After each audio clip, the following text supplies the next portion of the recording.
What's up mga idol? Kedim Jack lifetime ban na. Grabe ginawa sa Northport.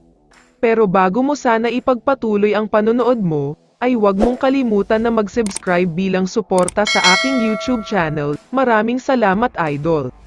Dalawang mabigat at breaking news ang pag-uusapan natin sa balitang ito. Unahin na natin ang update tungkol sa TNT superstar na si Jason Castro.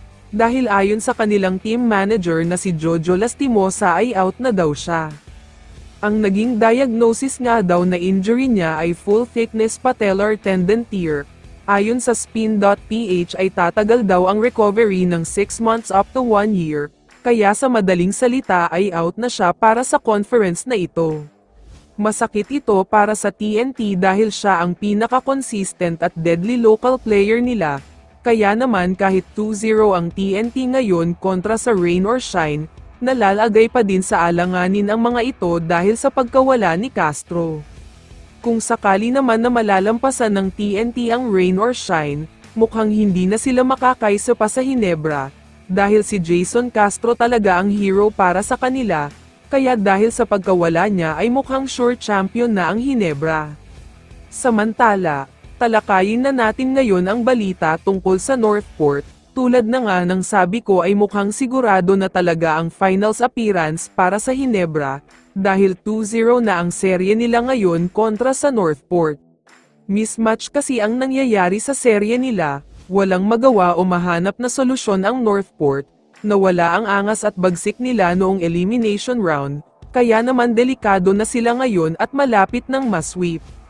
Mas mahihirapan pa silang makabalik sa serye ngayon, dahil nagkaroon sila ng isang mabigat na problema, dahil ayon sa multiple sources ay posibleng magkaroon daw ng suspension o lifetime ban itong si Kedim Jack. May mga kumakalat na post kasi sa balita, at sinasabing dumating daw ng 1 hour late sa practice si Jack, hindi rin daw siya nakakasali sa warm-up pati na sa mga shooting nila, kaya madalas ay wala sa ayos ang chemistry nila. Malaking problema talaga ito kapag nagkataon, dahil nga mawawalan ng import ang Northport, big disadvantage ito lalo pat 0-2 na sila sa Hinebra, kaya baka matambakan pa sila ng 40 o 50 points. Mawawala na din ang Best Import of the Conference award niya, almost sure na kasi siya dahil malayo ang agwat sa statistical points, pero dahil sa suspension o ban ay hindi na niya makukuha ang prestigious award na ito. Kaya naman kung ikaw ang tatanungin idol, ano ang masasabi mo sa balitang ito? I-comment mo naman ang sagot mo sa tanong na ito. So dito na nagtatapos ang video na ito. Maraming salamat sa pagsuporta at panonood mga idol. Ingat at bye-bye.